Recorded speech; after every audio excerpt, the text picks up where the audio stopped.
are going for a whole hour. Straight dog talk and the song. Jump on in and speculate. Show up on time, don't be weak and late. We are community, so don't hate. And learn to cooperate. MBL Monday Night Bully Live. What is going on, fam? We are going to be talking about Pyometra tonight. It's an infection in the uterus that a lot of dogs have. Tonight, we're going to focus on facts and myths, okay? Or myths and facts. It's really important that you're able to understand what the fact is and what a myth is, because there's a lot of misinformation going around. And so that's what we're going to be debunking. To help me do that, we got our dude, the co-host with the most, Money Mike. Let me bring him on. Money Mizike, what is going on, bro? What's going on, fam? Hey, man. this is a really good topic that I think everybody can learn more about. So I'm excited. Yeah, no, most definitely. Tonight, we're going to be going down a list. I created a list of 20 myths that are going to be busted here. In addition, feel free, if you're a channel member, if you have questions, we have answers, okay? Especially when it comes to Pyometra. So by all means, we're going to be going through these myths. In between, we're going to be answering your questions. Feel free to go ahead and type away. I mean, look, New Blood Kennel or Queen's New Blood Kennel is already on the board. We got Shade Tree, like always, on top. We got Dracula, Inserata, Ricardo Camarena, Christina Higginson. Hey, Raul, I wanted to say real quick, special shout out to one of our long-term fans. Stop. Okay. I already know where you're headed, and I wanted to beat you to it, man. Okay. Okay. So we have two birthdays. We got two birthdays tonight that I want to shout out. Okay. First and foremost, we're going to be shout outing who I call Mama.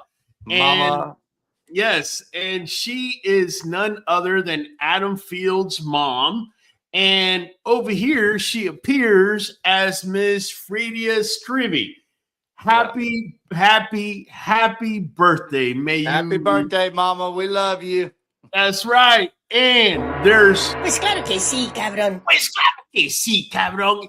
And also, do me a favor, Kyle. Can you please go ahead and bring up Bremen Bull Bullies?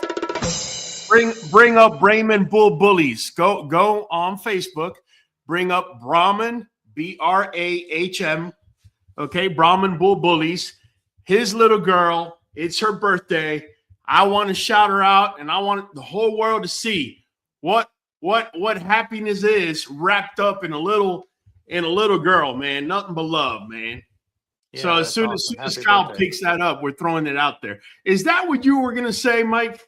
Yeah, it was. Okay. it was.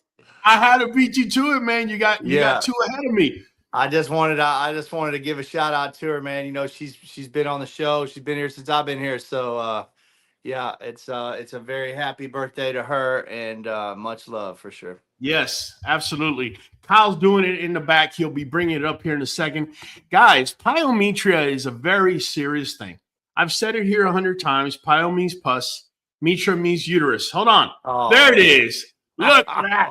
Look at that beauty. I'm talking, of course, of the little girl. That beast that's next to her. I don't know what that is, but that is a Beauty and the Beast photo for adorable. Sure. Yes. You can tell she's daddy's little girl, man. Number 100%. Love for Bremen Bullies. And man, keep them coming. Pyometra. So pyo means pus, which in Greek back in the days, that's how they pretty much said infection, right? And metra means uterus. For those of us that speak Spanish, matriz. So there's pretty close. Now, long story. There's two types of Pyometra. There's open Pyometra, where the uterus is open and the ugly stuff is coming out, right? And it looks something like this, guys. I know it looks disgusting. It's horrible. Right? Yeah. And we're going to be mentioning what causes it, right? One of the things that causes it. The other thing that you would notice on open pyometra is going to be discharge. You're going to see it's either going to be white, yellowish. Well, let me not say white, more like yellowish, sometimes even green. Okay. And that's what it looks like. That's a good sign that your dog has pyometra. If your dog has pyometra, it will not have puppies. There you go. Look at that. It will not be able to carry a pregnancy all the way through. A lot of times you may lose all the puppies. You may lose the great majority. Or you might just not be able to get her pregnant at all. So if you got any type of coloration looking like this coming out your dog's vagina or reproductive organ, definitely this is cause for alarm. Okay. If your dog has open pyometra, there are things that can be done.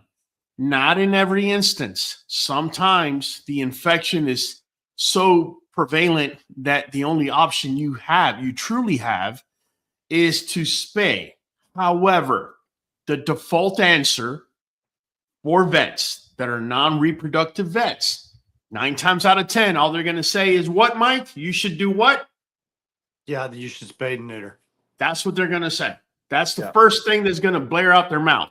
So we can clear something up on this right here before we go any further, Raul. So a dog can have a drop or so here and there every now and then of like a milky looking discharge, and it not be this serious, not be pyometria, just be a normal thing that a healthy dog can have.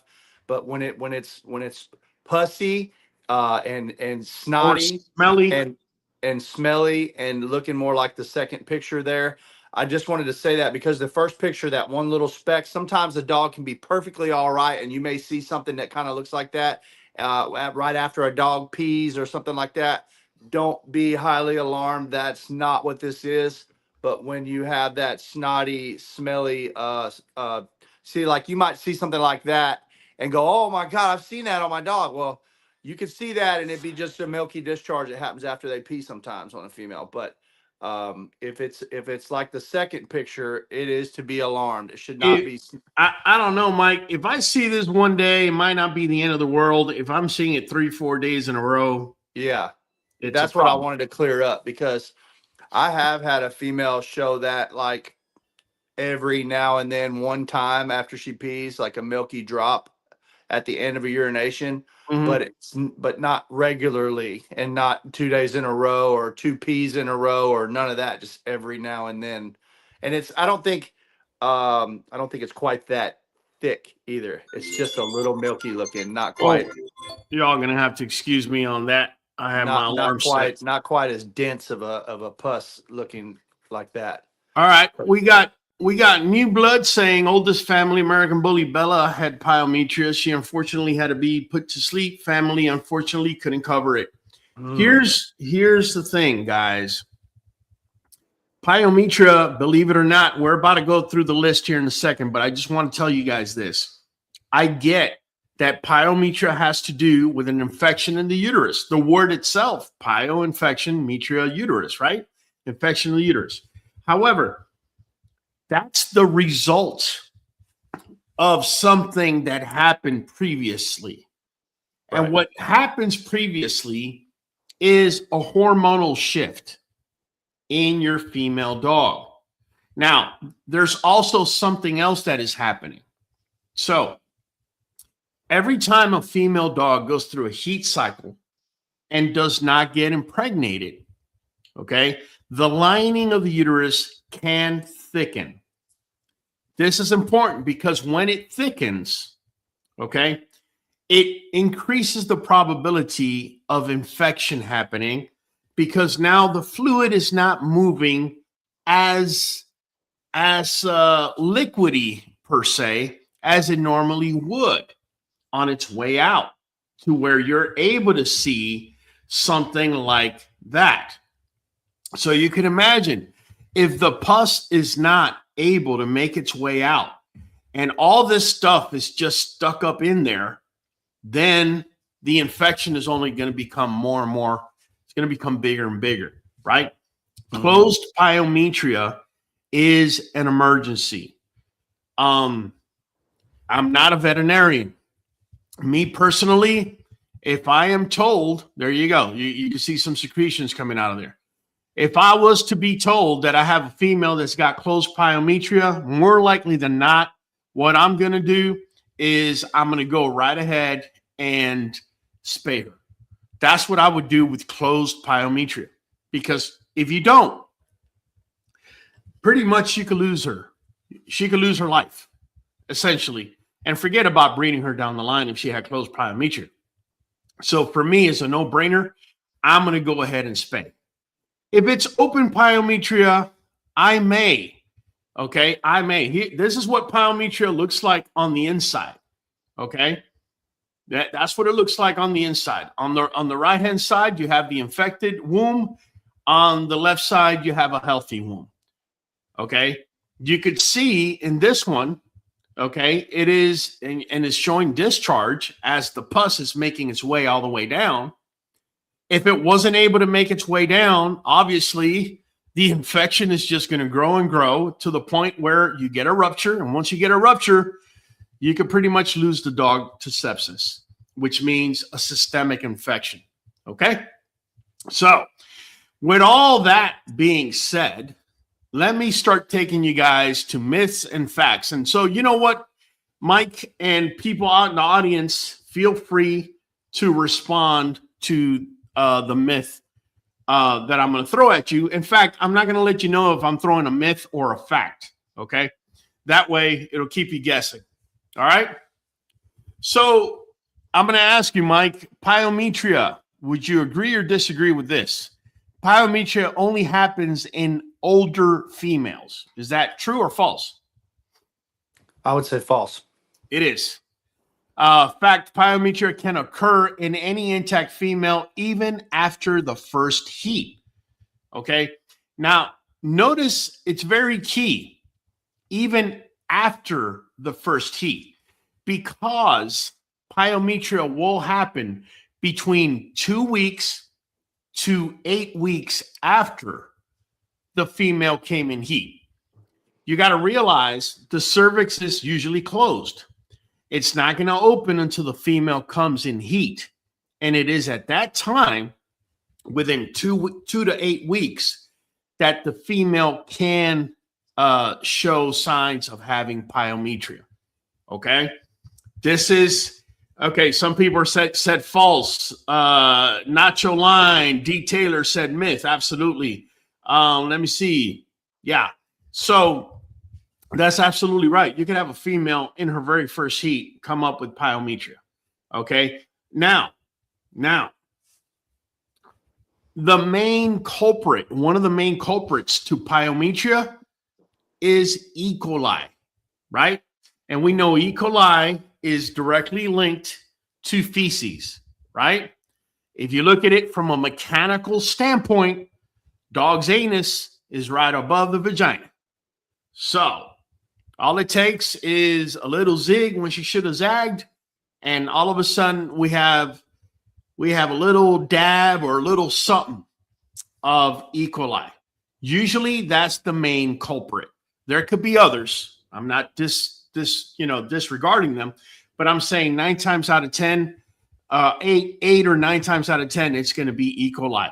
Here's the next question. Guys, let me know if you think this is fact or a true or false. I'm excited about this because, like I know some about pyometria, but I don't know everything, man. And I think there are a lot of myths surrounding it. So I'm excited. All right. So here's the question, right?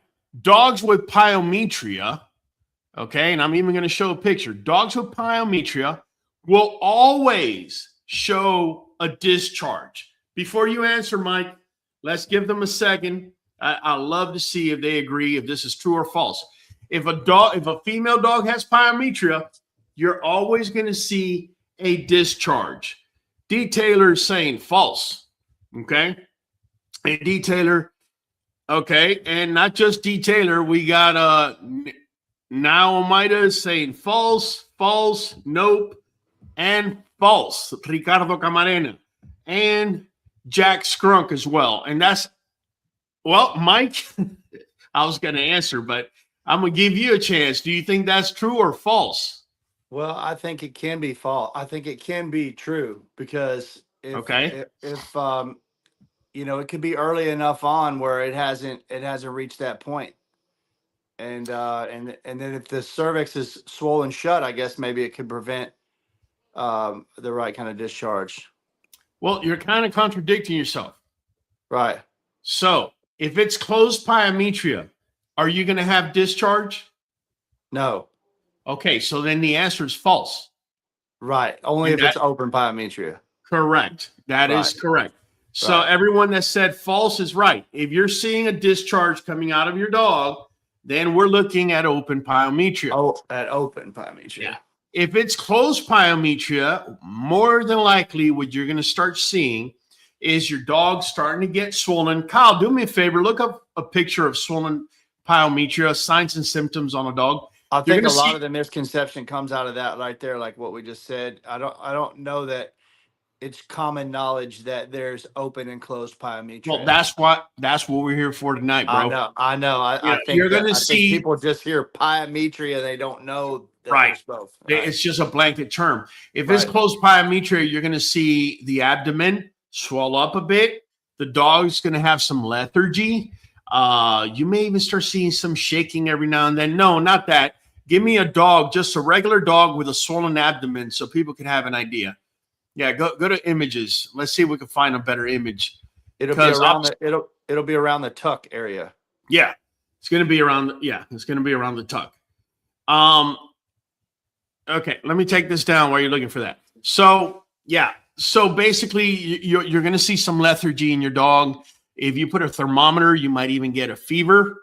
Okay, anything above 104.4, I believe. Please look it up. Anybody watching, correct me if I'm wrong. It could be 104.1. Anything above that, you're looking at a fever. You'll see the dog may even start becoming agitated as they're not feeling well. There you go. Can you zoom in a little bit? There you go. Okay, so this is like one of them little sausage dogs. They're usually a lot skinnier. And you're seeing the tuck area, how it seems to be more swollen than usual. Go scroll down a little bit, Ro. Oh, that's not me. That's Kyle. Oh, Kyle, that one right there in the middle with the mask. Right there. Yeah, that's a good swollen belly of a dog there to look at. Zoom in. Yeah, go ahead, zoom in a little bit. Yeah. Yeah. So there you go. So that just may be a sign. Now, I will say this, just to be fair. If you have a heavy set dog, it might be hard to see. Say you have a Labrador. It might be hard for you to pick up. Okay. But these are the things. If your dog is acting weird, also they're starting to drink a lot of water and trying to pee a lot, and all of a sudden they're starting to spot everywhere, that could also be a sign because they're trying to get rid of the infection. That's actually what's happening. I'd say little short peas often would be another, right. Yeah, Rio Grande is saying my female Roxy had green and gray discharge for a week. Immediately started her on antibiotics. About third or fourth day, the smell kicked in bad. She got flushed, and it helped. Happened 2 weeks after AI. And look what she's saying: seven puppies made it. So let me say this. I'm glad she brought that up. Let me say this. For us here at QBN. Okay, we have made it now a standard protocol where when we have a female go in heat, I don't even wait for her to bleed. I automatically put the females on antibiotics. Okay, so currently I got 2 females. They're getting antibiotics in the morning and antibiotics at night, and I am upping the probiotics, right? I'm getting the coconut yogurt that's got all them different strands of probiotics, and I'm giving it to them. Because remember, when you give an antibiotic to a dog, you're not just zapping the bad bacteria, you're zapping the good bacteria in the gut. The last thing you need is to clear whatever bacteria is there and then cause yeast infection. You don't want to weaken the microbiome, but you want to control the viral load, right? Yes, absolutely. Absolutely. Whenever you give antibiotics to a female. So what type of antibiotics do you prefer on that? You like a K-Flexin or? Okay, so well, K-Flex is more for skin. Skin. Right? Me personally, now let me just say this: anybody watching, I am not a veterinarian. Okay, yeah. I'm just a nurse that breeds, and I've learned through reading and putting things together. What I give to my dogs is amoxicillin. Amoxicillin, right? And the way I do it is simple: 50 means 500 milligrams. 100-pound dog means 1,000 milligrams. That's how I roll with it. I'll let y'all figure out how the rounding rules work. And if not, always you can go to Google or AI and find a dosage for it. And that's now, daily. So do you also do the probiotic, prebiotic daily as well? Yes. I mean, the prebiotic comes in Nuvet, which is up here. So Nuvet brings prebiotics automatic. And do you keep them on antibiotics through the entire heat? I do it through the entire pregnancy. Through the entire pregnancy as well. And the reason I choose amoxicillin is because it doesn't affect fetus. Okay. So remember I said that once that cervix opens up between week 2 and week 8, right? She could have pyometra. Well, puppies are in vitro for just 9 weeks. So we go all the way through until after the birthing process. That's how we roll with it. Okay. Let me go to the next. Let's go to the next myth. Let's see if you guys are able to guess it right. Okay. So antibiotics alone can cure pyometra. Do you agree with that answer or disagree? Nacho Line said Clavomox, which is a combination of amoxicillin. Yes, Clavomox could also be used. Yes, I would agree with that. Scott is asking amoxicillin, or which are you giving? I'm giving amoxicillin. I give fish antibiotics. Kyle, do me a favor. Go online and find Fishmox. Fishmox. That's what I give my dogs. I'll show you guys where I get it from here in a second. Okay, so yep, disagree. Can dogs eat garlic, or is that a myth? Okay, homegirl, become a member and we'll talk about that. You're asking a question out of topic. You're not even a member.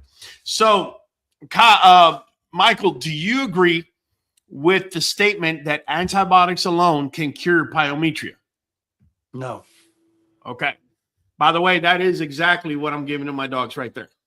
Fishmox. Okay. I have a different label on mine, but yeah, the label's different. It doesn't matter because Thomas Labs is no longer producing that.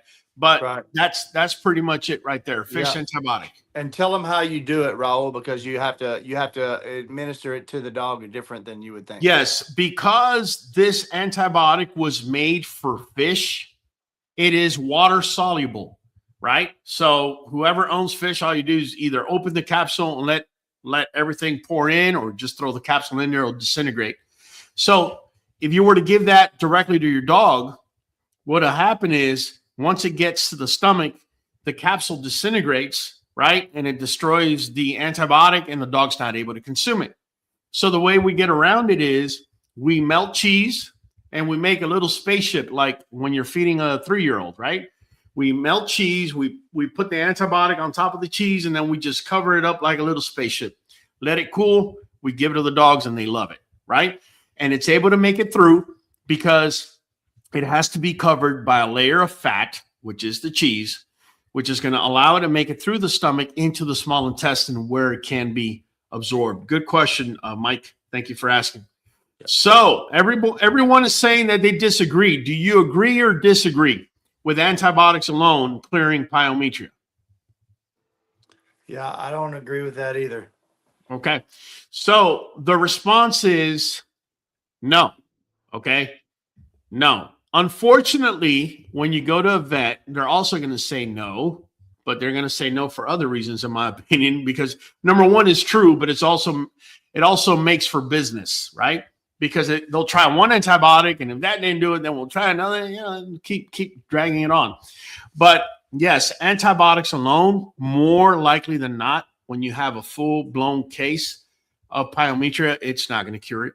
However, you still need to give antibiotics to the dog to prevent sepsis or a septic situation where the dog becomes infected systemically. Okay. Would they probably want a certain time interval of antibiotics in the dog before they actually do the before they spay the removal? dog? Yeah, before they do the spade. You know what? That's not a question I can answer because I'm not a vet. It just I don't do depends the on the surgery. level of infection, probably, right? Yeah, I don't do the surgery, but I can tell you this. I can tell you in humans, typically, they need to get the sepsis under control before they cut you open. And that's what I was thinking. I don't know for sure what the vet would do, but I would, if I had to just speculate, like I said, I'm not a vet either, but Yeah. I would speculate that they would have to get some antibiotic in the system first before they start messing with infection. Yes. As far as Scott is asking, what type of pre and probiotics do I use? Prebiotic, that green bottle up here, Nuvet Plus, you got prebiotics there. Probiotics, I use coconut yogurt, right? And the reason I use coconut yogurt is because dairy, right? Chicken, beef, dairy is one of the main allergens for dogs, right? And sometimes they don't even have to lose hair or none of that to show the allergen. They just might not be able to digest it properly, right? So that's why I do the coconut yogurt. And not only that, I prefer it because it brings 4 or 5 different strands of probiotics. So that's the reasoning behind that. Let's go to the next one. Here we go. Number 4, Mike and folks watching. My dog is eating and drinking and acting normal, so it's not pyometra. Is this true? No. So you're saying I'm supposed to wait. Well, you're saying no. That's fine. So are you saying that a dog with pyometra will eat regularly and drink regularly? It could be. Okay. It could change. It could change.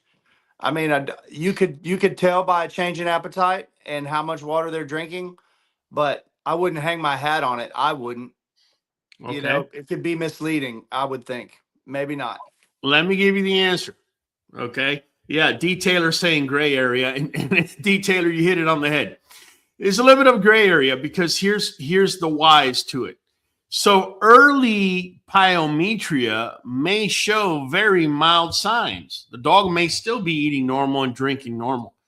Decline, however, can occur within hours. Okay, maybe even a day. Okay, so you may have seen a little dot in the back of her, something like this. And you're like, oh, but she's eating fine and drinking fine. So that's not pyometra. That's not the way to diagnose whether it's pyometra or not. You're going to have to take the dog into the vet because they may be eating fine right now. And tomorrow morning, they may be curled up somewhere and they don't want to get up. Okay, so just throwing that at you. Hold on, Hollywood's waving me down. What you got, Hollywood? I was going to say, don't forget about my horror story that we just went through this last year. Well, go ahead and share it with us, man. She was eating and drinking fine too, and I came home to blood and pus trails everywhere. I'm talking gallons and gallons of blood and pus, and immediately I freak out. I call Raul. Something's not right, man, and it was pyometra. It was really bad too. But she was eating and drinking fine because that's just how she is. Like, she eats anything. Even that didn't stop her. And then, I mean, it scared me, man. I've never seen so much blood in my life. But it was it wasn't just blood, it was pussy blood, which was good that it was open because eventually it stopped. Gets out, right? Yeah, they gave her antibiotics and everything, but she ended up having to get spayed. We don't want to go down that. Well, we don't want to talk about that. It's a scary thanks thing, for sharing, man. Kyle. Yeah, he's absolutely on the dot. Here's a question that I think is pretty interesting. And so Scott is saying, is Pyo a cause for prolapse? Before I even got a chance to answer, Nacho Line says prolapse equals high estrogen. And he is absolutely correct. He is absolutely correct. So Pyo is an infection of the uterus, right? Prolapse is when the dog is releasing estrogen for a longer period of time or has a heat cycle that's overextended. This can also happen. Now, the data I'm about to share with you is anecdotal, which means it's not scientifically proven. But those of us that are breeding dogs, a lot of you, when I say it, are going to nod your heads. So if you're like me and say you have 5, 6, 7 females in the yard, it may just happen that you had a female go into heat, I don't know, between December 1st and December 21st, okay? And then she starts coming out of heat between December 22nd and January 1st.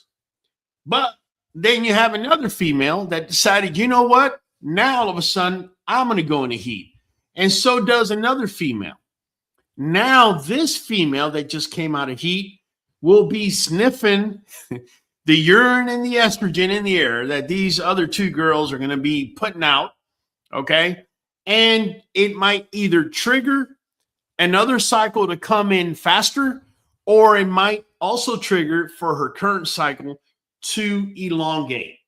And if that happens, you can be dealing with a prolapse, okay? Along with possible tumors or other even environmental issues that could be causing it, okay? So I'm just throwing that out there. Yeah, Rio Grande, she's got experience. Keep females away from each other, other males to avoid overstimulation. This is true as well. And I have a short that I dropped today. Kyle, can you do me a favor? Go into Facebook, go into QBN Kennel page, and bring up the short. Let me see. Did I drop it there? Bring up the short on on my females with heat that I dropped today. I want everybody to see this so they could have a little bit better understanding. While he's bringing that up, man, I have a question surrounding what we just kind of. I don't know that we'll come back to anything as close to it as we are now, and it's a question I have about the hormones of a female. So could we say, is it a stretch to say that a masculine female has a little bit of an imbalance? No, not necessarily, because my she wife may and I have were an talking imbalance. about it. She may have an imbalance where she may not be able to carry a full-term pregnancy. I know where you're heading to. She might not be able to carry a full-term pregnancy because her progesterone levels or even estrogen levels are off. So could you? Which one is it, Rob? Could you supplement a female to regulate her hormones if she's a more masculine female? You can, but there's no guarantee. There's prostaglandins. There are things that you could feed a female for her prostaglandins precursors to be there, to everyone's surprise. Not fatty, a guarantee though. Yeah, like things like chicken fat are good for prostaglandins. You got to realize that hormones are made from cholesterol, right? So they're not made from the good fat. They're made from full-blown cholesterol. And so you can do that. You can inject things, but I'd strongly suggest you go through a vet for that. Mm-hmm. If I told you something and you gave it to your dog and it killed her, I don't want to be liable for that. Kyle, do me a favor. Can you scroll up to the one above this? There should be one above this. Yeah, because my wife had a good point. She was wondering because we'd heard people talk This is about. how I check and see if my females Hold on are a ready second. to breed. I go off of adult males. If you notice, this female's flagging, the previous one wasn't, and this male immediately wants to mount. Okay, so what I want you guys to understand, you saw Fireball licking my female Tisha. She was flagging, right? He keeps licking. She continues to be stimulated. So if you have a male like my boy Fireball or even Congo, if I was to leave that girl out in the yard the whole day, whether they mount her or not, she's going to be licked for the entirety of the time that she's out there. That's pretty much what's going to happen. And it's that overstimulation that can lead to your uterine prolapse. Okay? I'm sorry, Mike. I had cut you off, man. Go ahead. That's great information. No, my wife and I just got into a discussion. Some people had asked us, and we got to discussing the fact that masculine females tend to have more trouble carrying, Yes. and even getting pregnant in some cases. And my wife asked me if you could balance that female's hormones because they're probably more masculine, and getting them more feminine and balanced, would that help her carry? And I said, I don't know. This was pretty close to where I could ask it. So look, theoretically, I can tell you what the book says. Theoretically, that's the way to go. I've talked to many vets, however, and it's more difficult when you're doing it than what the book says. Right. I can imagine. Because the body's constantly adapting. Also, you do not want to put a female that is butchy or male-like, right? A she-male, and start giving her estrogen. Okay, this is what happens. What happens is what you don't use, the body reduces or stops using. Right. So let me give you an example. Remember back in the days when people used to use steroids? Well, they may still be using them now, but what was the thing about steroids? They make your testicles smaller. Why? Right? And testosterone per se in particular, right? Along with steroids. Because when the body sees that there's a good amount of testosterone going through your bloodstream, then there's another signal letting the body know you don't need as much testicle as you got because look at the levels of testosterone we have. And so if you have a butchy female and you're just hitting her with estrogen and estrogen and estrogen, what's going to end up happening when you stop pushing the estrogen is now she's producing less estrogen than she was producing before. So now she's more butchy and more difficult to impregnate. So that's why I suggest go to a reproductive vet for hormonal therapy on your dogs. I will say this, however, very key, and this is where Nuvet and NuJoint DS come in. Hear me out because this is very key. You guys know recently I have made 2 back-to-back videos talking about the 5-to-1 omega-6 to omega-3 ratios, right? This is very important that you keep it there because remember I said when a female does not get pregnant, right? It's possible that the uterine wall thickens. Well, if you have a higher ratio than a 5-to-1, you may cause systemic body inflammation. So you may just be contributing to your dog's pyometra by not feeding them a 5-to-1 minimum at the highest, 5 being omega-6 and 1 being omega-3 ratio. If you could get it down to 1-to-1, better. Also, in addition, a lot of you have dogs that are allergic to chicken or even chicken skin. Well, here's the contradiction.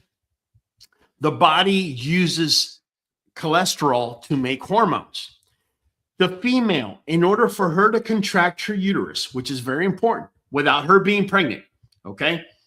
The reason it's important is because if you have an infection in there, the only way that that infection is going to be pushed out is if she's able to contract the uterus. There are things called prostaglandins. Look them up. You're going to need some sort of heavy fat, and particular amounts are determined by the female dog's weight. Okay. along with a healthy omega-6 ratio to get her to be able to contract that uterus and push it out. If that's off whack, if you have a 9-to-1, 10, 15-to-1 ratio, for example, she might not be able to contract, and that might be the reason why you're getting pile.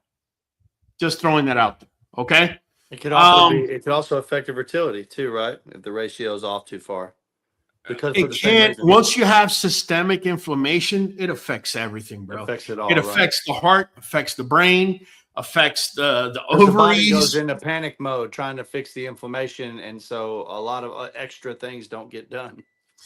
What it does is it will skew a lot of the body's processes because of the very inflammation that's there. Okay, you got to realize when the body feels that it needs to heal somewhere, so right now we're playing football and I break this bone right here. What the body will do is there's going to be inflammation between here and here, right? And the reason it does that is so, certain processes from macrophages that will go in there and eat up whatever got broken so that it could get resealed and everything. My whole point is, once you go into an inflammatory mode, right, I really can't use this arm for anything. I'm not going to be able to hold up a gallon of milk or anything like that, because that's precisely what the swelling is causing the pain and letting me know, leave this alone. We need to rebuild it before you use it again. So could you imagine you're feeding a particular food to your dog that's throwing off this that I'm talking about, and because you have omega-6, which you need omega-6 because it causes a skin barrier so your dog doesn't get infection. But because omega-6 is cheaper than omega-3, they give you high amounts of omega-6. So now you go from a skin barrier to a full-blown swollen arm or swollen body, Lord forbid. Now nothing works properly because everything is, the body's reacting to having to heal itself because you have a full-blown swelling. So that's not the perfect environment for you to be bred, for you to go and heat, for you to pretty much do anything until you heal, right? Once you heal, then you can use your arm to do whatever. Same goes with the body, all right? Now, I have overly simplified it, but that's the essence of what's happening. So a lot of times, a lot of us, without even knowing, we're saving a couple of bucks. Well, I'll just buy this dog food because XYZ is $5 cheaper. And little do you know, you're causing all these issues, right? Natural says, yes, strong B complex helps, I think, helps regulate hormones balance. Yes. And so does zinc. Okay. Zinc is the one that's going to throw off your hormones. So let me explain to you a little something about zinc. Whenever your dog gets stressed or excited, it's going to use up its zinc stores, okay? Once it uses up the zinc stores, hormones, when they need the zinc to be regulated, they're no longer being regulated. Now you have a problem because now you have a female that's giving you a split heat or not, coming in heat too fast or giving you a prolonged heat. This could very well be because of an environmental factor. So let me give you an example. You bought a dog, she's 1 year old. She's never been bred, but she did have her first heat. And the person that sold her to you told you that she was great with her first heat. Everything went fine. She bled, everything, the whole 9 yards, everything went fine. But you bought her and you brought her into your yard and you have 3 other females in your yard. It could be she's the outsider coming in and all of a sudden she's stressed out or overly excited. And now that first heat that she comes into once you bought her may be out of whack. Okay. Whenever you're dealing with hormones, guys, I want you to think brain, reproductive hormones. I want you to think brain first. This is why so many dogs in the street, when they get pregnant, bam, 15 pup litter. You're like, how the hell did that happen? It happened because she is free. She comes and goes as she wants. She doesn't have any stressors in her life. Also, I've seen pet owners that got nothing to do with breeding whatsoever. They breed the female one time, or, you know, a dog jumped the fence and got to her, and bam, there you have a 15 pup litter, and you're wondering why. I'm going to tell you why. She's spoiled rotten. She gets nothing but love 24/7. She has nothing to worry about in her life. It's hormonal, right? Now, you grab that same dog and you put her next to, I don't know, a band studio where they're banging on drums all day and it stresses her out. She's barking all day. You're going to have a hard time getting her pregnant. Okay? So here we go. We got a lot of questions coming in. Can females that try to assert dominance also develop a prolapse uterus from overstimulation? That is a good question. But here's what I think. I can't tell you scientifically. Here's what I think from what I've seen with my females.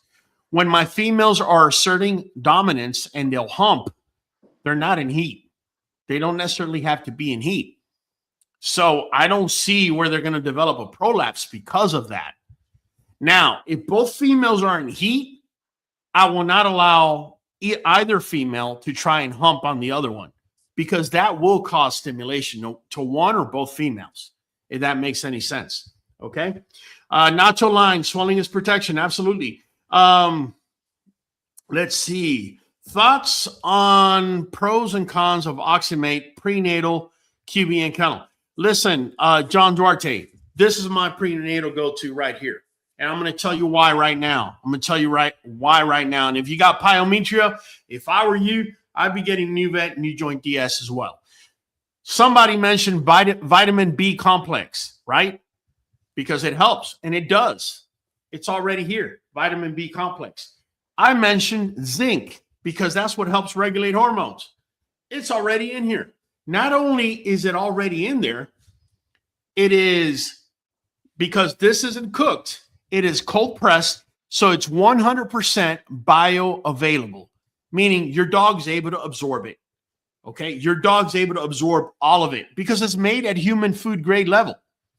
Okay, Right. So a lot of you may be like, I hear Raul talking about Nuvet NuJoint DS. But that's just too much money. Okay, so let's figure this out. We already said Nuvet Plus is 90-day supply. NuJoint DS is weight-based. If you were to buy both, like I suggest, you're going to be paying about $1.60 more a day. Do you rather end up with Pyometra, where you don't know if it's going to be closed and open, it's still going to cost you a pretty penny, or do you rather just spend $1.60 a day and not have to worry about that? Because this is not just going to correct your dog's East-Westy feet. It will also help correct your female's Pyometra and heat cycles. How about them apples? I want to add this too, Ro, because I watched this happen in real time over the years. There was a time when Raul did not have Nuvet, and when Nuvet, along with many other products, presented themselves, Raul did a trial run on his own program, and seeing how the dogs responded to the product on several different products over the years. And the reason why he stands behind Nuvet was because of the results. And I just want people to know that it's not just some company that sponsors and then that's why you see it up here. It's because he believes in the product, and we do too. And we've used it here on our program for the last 3 years. Yeah. I mean, this is not me just throwing smoke up your rear end, guys. You already know there's 100,000 people now trying to sell Nuvet. And I hope you guys would take something out of the conversations we have here and ask them if they ever did a live, which they probably wouldn't want to do a live and answer your question live because they probably wouldn't be able to answer the way we're answering. When I stand behind Nuvet, it's not just me trying to make a buck. It's me having used the product. Right now, we've been using it for 3.5 years. The way I see it, I'm not going to stop using this product regardless. Not just that, I thought it was amazing when I brought Dave Wilson, president of the ABKC, and he's like, oh, yeah, I've been using it for 20-something years. This stuff is fabulous. It adds weight to the dog, good weight, not just, make your dog fat or anything like that. It adds good weight to the dog. But under the hood is what we're breaking down today, what it can do for you and your dog. And that is anything that's going to prevent Pyometra in the long run. For me, is a full win. And that's what this does up here, because it brings zinc to regulate hormone. Remember I said hormone's the number one cause of pyometria.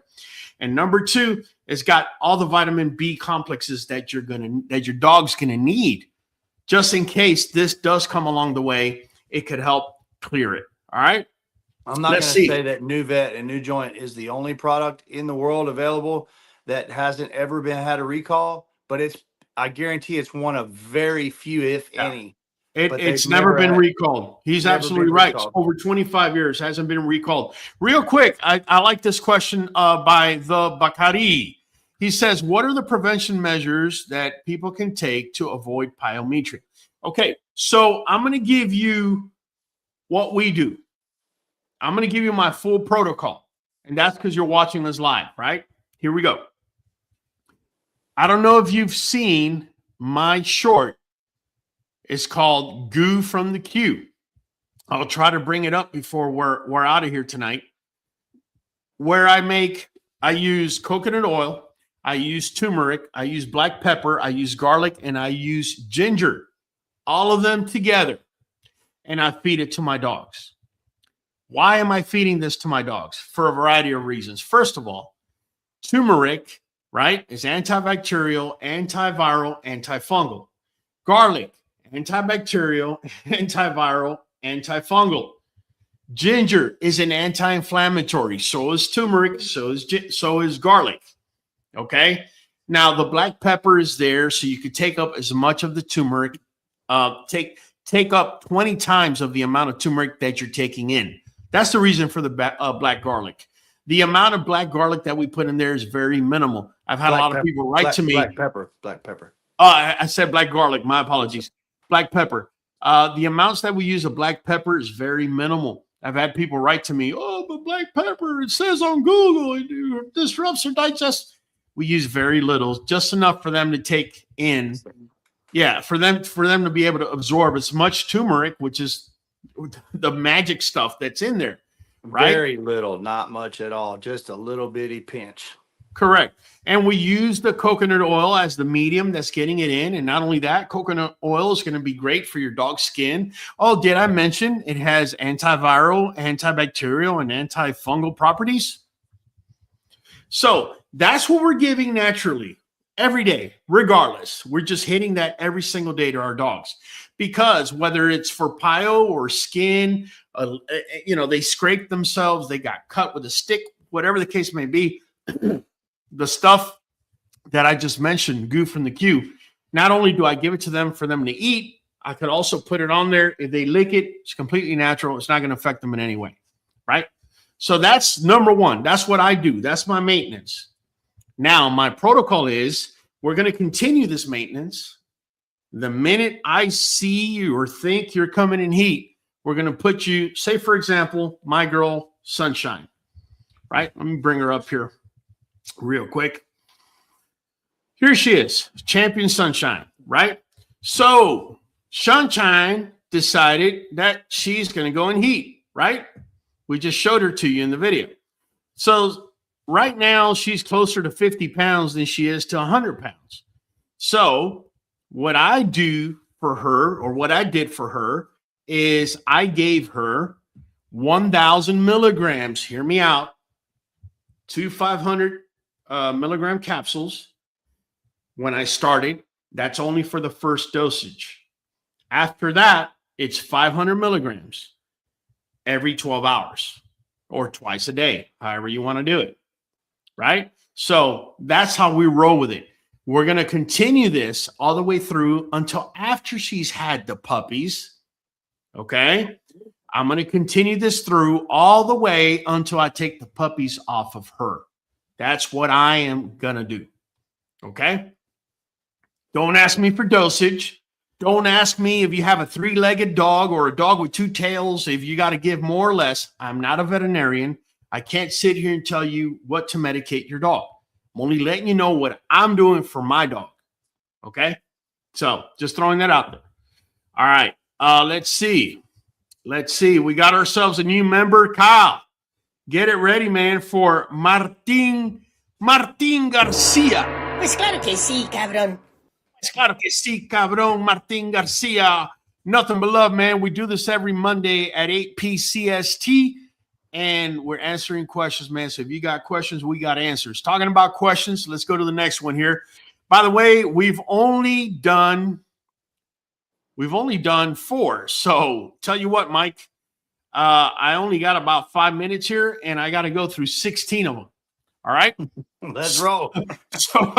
So we're about to fly through these, if you know what I mean. So here we go. Number 5, Pyometra requires months of infection to develop. What do you think, Mike? False. Absolutely. Pyometra can develop within weeks of a heat cycle. Remember I said between week number 2 and week number 8, that's when it can happen. And once it starts developing, in reality, within days, you can start seeing changes in your dog. Number 6, spaying after the first heat prevents pyometra, Mike. Yes or no? I would say if your dog is spayed, then you're not at risk of pyometra. You're absolutely right. Unfortunately, this very answer is what vets hold on to. And you really can't blame vets all that, because it's big pharma, the one that's actually influencing the books that they're reading. And so a lot of times their decision, without necessarily them even knowing, has already been influenced by the schooling that they've had. But if a dog has a full spay, meaning no more ovaries, no more uterus, none of that, then absolutely they have absolutely zero chance of developing pyometra. All right. Number 7, Mike, only dirty kennels get pyometra. Mike, what do you think about that? I'd say it would be a cause, but it's not the only cause. You're absolutely right. Here's the correct answer. Pyometra is caused by hormonal changes plus bacteria, not poor hygiene. So let me give y'all an example. I told you it doesn't take a genius to realize anatomically, right? That's, hold on, where's that picture we're using? Here you go. A dog's anus is above their cooter, right? And we can understand how sometimes, the feces is not necessarily always nice and dry. Sometimes it could be wet, and you can see how it can make its way down. So not necessarily is it because the kennel's dirty. You could have the cleanest kennel in the world. Okay, if your dog's anus is above their cooter, you're still running the same chance. Just giving you a heads up. Number 8, pyometra is rare, Mike. Give me a percentage that you think that unspayed females in general end up with pyometra, Mike. Quick. I'm saying 20% just off the top of my head. Man, you're close. 25% of unspayed females will develop pyometra by old age. That's okay? Scary. It is. That's 1 out of every 4 dogs. That's scary, man. Number 9, you can safely wait a few days to see if she gets better, Mike. False. Absolutely. Delay can lead to ruptured uterus, sepsis, and death. I mentioned that to you guys earlier. Number 10, home remedies can cure pyometra, Mike. False. No herbs or supplements or home treatments can drain a pus-filled uterus. Now, listen, I said that you need cholesterol in order to make hormones that are going to help, right, drain the pus out. So those are precursors, but there's no such thing as something that you're going to give a dog that's going to be able to just do that. If you have any indication that your dog has pyometra, it's not something I would play with at all. I would go straight to the vet. If there's anything to make me run to my vet, it would be this. All right, here we go. All pyometra dogs run a fever, Mike. True. False. Many pyometra patients never develop a fever, even when severely ill. Not at any stage. Here's the kicker. When you say all, that's why I thought it was a trick question, because I would say at some point in the process, later in the stages, I think. Well, here's the thing, Mike. And I know this from working as a nurse. in older people because they have suppressed immune system. Rather than them running a fever, the temperature will actually drop. Fever. Dude is, you take the temp and it's 97.1 and you're like, what's going on? You can expect a flux in temp, but not necessarily a fever. Not necessarily. Not necessarily a bump. You might not see a temperature change whatsoever. It's what that means. Number 12, open pyo is not dangerous, Mike. Oh, I would say false. That is false. Any Pyometra can turn deadly quickly, and that's because toxins still can enter the bloodstream. So it can still become septic depending how big it is. That's scary that no temp change, that you can't depend on that at all. That's a scary symptom of this. So here is where I have come to the conclusion that it's good to breed females. Okay, so ethically, I wanted to say do not breed females before 2 years of age. Ethically, it sounds great, but that's not how their bodies work. Look at this question. Heat cycles clean the uterus naturally. Mike, do you agree with that? That heat cycles clean the uterus naturally? I would say it flushes them out, but it's hard on the system of the dog. It can scar the uterus every time they have a heat, right? Okay. This was a complete trick question. Yeah. Here's the answer. Each cycle increases uterine cysts, I said that earlier, and bacterial susceptibility. Right. So, knowing that, would you want to wait until your dog is 2 or 3 years old before breeding them the first time? No, it's going to damage the uterus every time, so you need to get it in as soon as it's an adult dog, I would say. So my revision, okay, because we're all breeders, and at least for me, we're all evolving. If you ask Raul 6 years ago about this, his answer is going to be different than what he's going to say right now. And what I'm going to say right now is second heat. 1.5 years old, you're good to go. Okay, I'm just throwing it out there and being legit with you. Kyle, give me some love for New Blood Kennels. And that's a blanket term. Obviously, there are variables that would, but generally, that's more than generally speaking, I would say best thing on a second heat, right?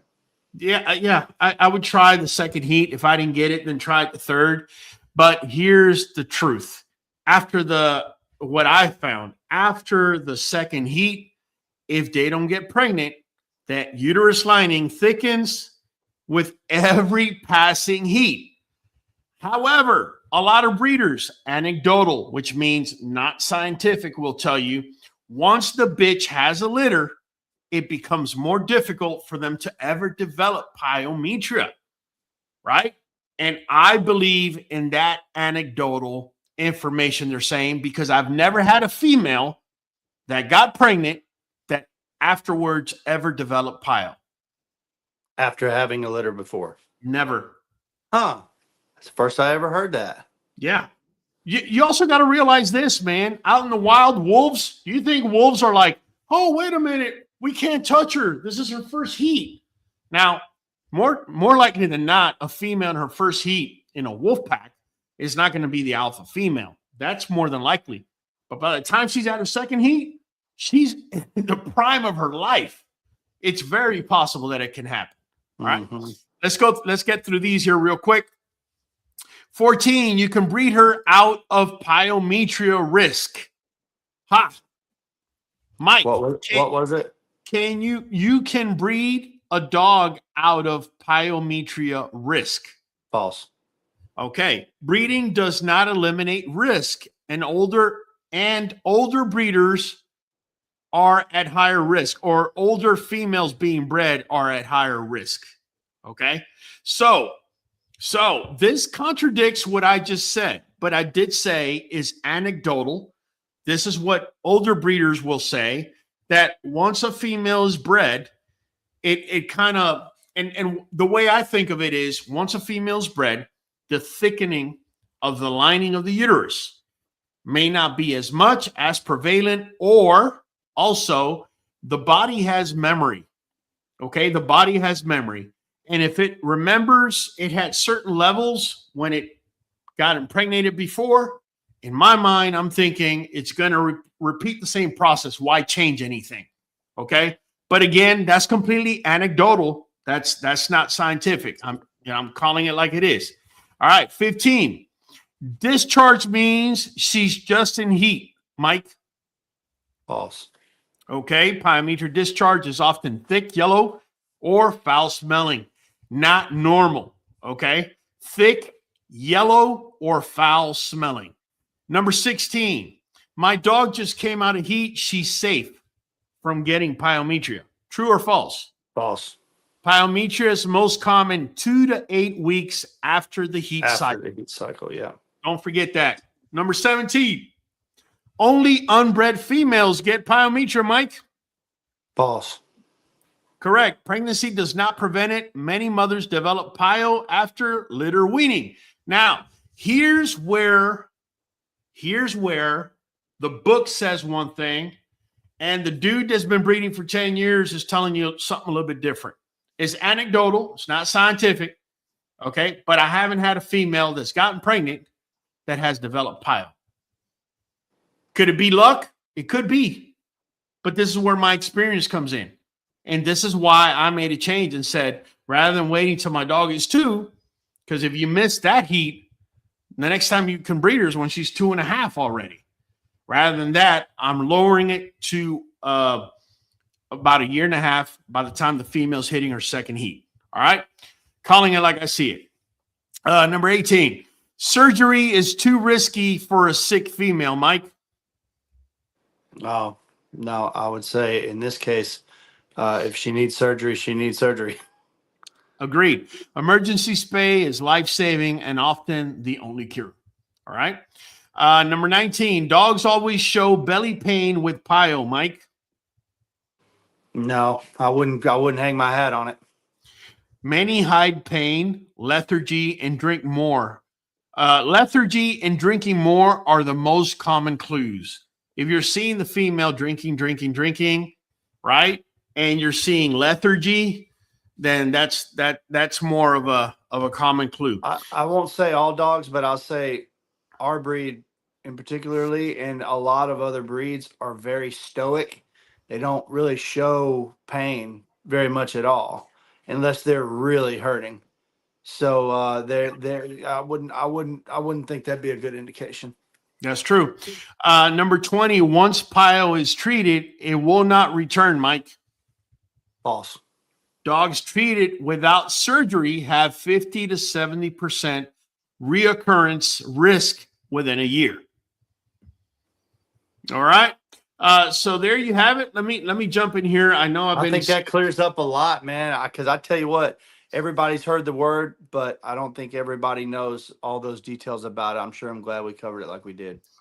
We have Shaytree saying, question, is there herbs for dogs that regulate hormones? And the answer is they can create precursors. They can regulate hormones mildly. This is why, for example, the goo from the Q that we're going to be giving or that we give, we're consistent giving it daily, right? That's the thing about using natural remedies, whether it's for this or anything else. You got to be consistent with it on a daily basis so it never gets any bigger than mild. If the situation gets any bigger than mild, then you're probably going to have to go the medical route, right? In this particular case, I would say I can tell you there are some herbs that can relax a dog, that can make them chill. Okay. Why is this important? Well, if you have a female, like I said earlier, that you brought from a nice, calm place and you put her in the kennel area and she's being stressed out, she might not get pregnant the next heat cycle. So, the following heat cycle, you're running a risk of the uterus wall lining thickening. And that's obviously going to increase the probability of pyometra. And I would say, Shaytree, to add to just, you chose the word regulate right there. There are herbal things that can make changes in a dog's hormonal levels, but you said regulate. To me, if you're going to regulate it, you need to be doing blood work. because like I don't know how else you could know right where your particular dog is at any given time enough to regulate it without doing blood work. Yes. Echo is saying, all the way from Canada, the concern I have with breeding a dog at 2 years old or prior to 2 years old, prior to 3 years old, is they're not mature and they may develop incorrect qualities. This is accurate and this is true. But, you know, what I'm about to say, here's the sad part of what I'm about to say. I know for a fact that 99.9% of the people out there are going to make decisions based on money and not on her physical or mental maturity. That's just a fact. I already know. But, go ahead. But I just explained something to you that is true. And this is, if you're taking the dog already to 2 years before she's bred, you are running a higher risk of pyo. That's just, it's definitely something a way out balance there. It. Yeah, you got to balance it. And I would also say this: a lot of people, you never hear this added into this conversation about a dog being immature. But let me add this: whenever that dog gets pregnant and its body goes through these hormonal changes, it will change the maturity of the dog instinctively. When those hormones change, that dog's mentality changes. The way that I've seen it with a female that I had, very, very puppy like. As soon as she got, you know, we were worried about that, and then, you know, and when she got pregnant, she started acting different. She started preparing for it, and when she had the puppy, she was a great mother. Well, you hit on something, Mike. So I'm going to say something to you guys. I had a female that I bred, and the first time I bred her, she was not ready to be bred. Okay. I thought she was ready to be bred because at the time she was the alpha of the yard. And I'm talking about none other than Latessa. Okay. I misread her. One of the things I have found that is a good indication that a female is ready or mature enough is the way they act around puppies. In my case, because I have the puppies to you know, when I have puppies, they're able to interact. And I'm able to see that motherly instinct. And when I see it, then it's a green light. I could tell you, for example, my most recent case, and I'm only going to bring her up because I bred her. I bought her when she was 1.5. I'm talking about none other than my girl. Okay. I bought her when she was 1.5. And we brought her here and then we bred her. Okay. Before I bred her, okay, I was seeing her interaction with younger dogs, and the motherly instinct was there. You can see it. Okay. I know that what I'm talking about can be subjective. If you're a new breeder and you don't understand what I'm talking about, I strongly suggest for you to reach out to a breeder that's got more experience to be able to coach you. If you want to hit me up, I will say I do charge consults, but we could sit there for 20, 30 minutes and I could break it down and determine whether your female is mature or not in my eyes. Okay. I could tell you, you know, my girl, she was able to see Blueberry when he was a puppy. She was able to see Sunshine when she was a puppy. And the way she treated them at 1.5 years old gave me the assurance that she was ready to go. When she had the litter, check this out. When she had the litter, literally my wife and I sat there watching her and her interaction with the puppies for about the first 4 to 6 hours. And after that, we turned off the light and we went to sleep. That's how good she was. Some females, you got to make sure that they lick the puppy's, you know, areas so they can defecate and urinate. Others, you got to be careful because they may lay on top of a puppy. This girl was just, I don't know, just amazing. The way she would do it, she would grab the puppies with her mouth and move them out of where she was going to be laying so that they could suckle on her. Okay, so these are some signs you want to look for. If you have a female, and I'm going to revert back to Latessa, the female that wasn't ready, she was a she-male. I had never had a she-male before. I had an inkling that she might not have, you know, all the feminine qualities that I may have been looking for at the time. But little did I know that this girl, once she had the pups, she was looking at me like, what do we do now? And it was a complete disaster. Would you say it's a good indicator to, like, I noticed with another female of mine, whenever Remy had her litter, she would like do this around the pups, like, come on, let's play, trying to get them. And then when Freya had this litter, she didn't act like that because she's that much older. She's a half a year older almost. And this time it was real gentle, real slow, licking her lips, real gentle. And she's not trying to get the puppies to play. She's trying to get carefully closer to them. And I've seen that maturity shift in in 6 months. Yes, absolutely. Like I said, we can't sit here on a live and go over every single scenario. If you really need somebody to assist you, reach out to a breeder that's had at least 5 to 10 litters. Don't reach out to somebody that's been breeding for a year and they want to make it seem like they're experts and they're really not, right? But that's pretty much all we got tonight. Let me bring my dude from the back all the way to the front over here. Hold on a second. We saw Inserata here. What is the best way to get a female to cycle regularly out of silent heats? I just moved her into a room with more females to see if that would help her. That is possible. That can help her. What I would do is, Inserata, I would make sure omega fatty acids are at a 5-to-1. I would make sure that the zinc that I'm feeding from the kibble is enough, which I'm already going to tell you because I've already done the homework that it isn't. And you're probably going to have to supplement with Nuvet NuJoint DS. I would make sure that she's on B vitamin complex. As far as the omega-3s, you can feed sardine. And I would also make sure that she is getting enough vitamin E. Very key. And Nuvet NuJoint DS also has that.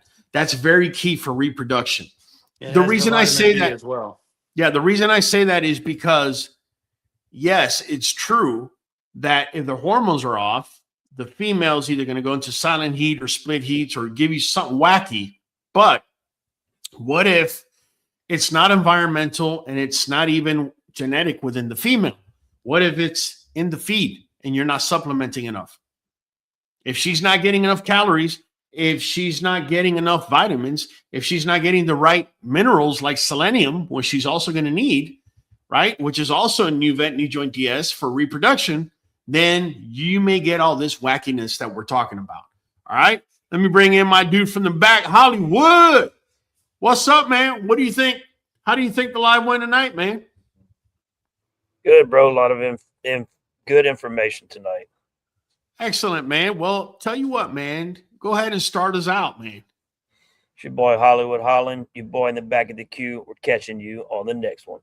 Michael Higginson, Miguelito Hernandez. Miguelito, man, Money Mike, your co-host with the most, QBN Kennel from Arkansas. Really enjoyed the information tonight, y'all. I hope y'all did too. We'll be catching y'all on the next one.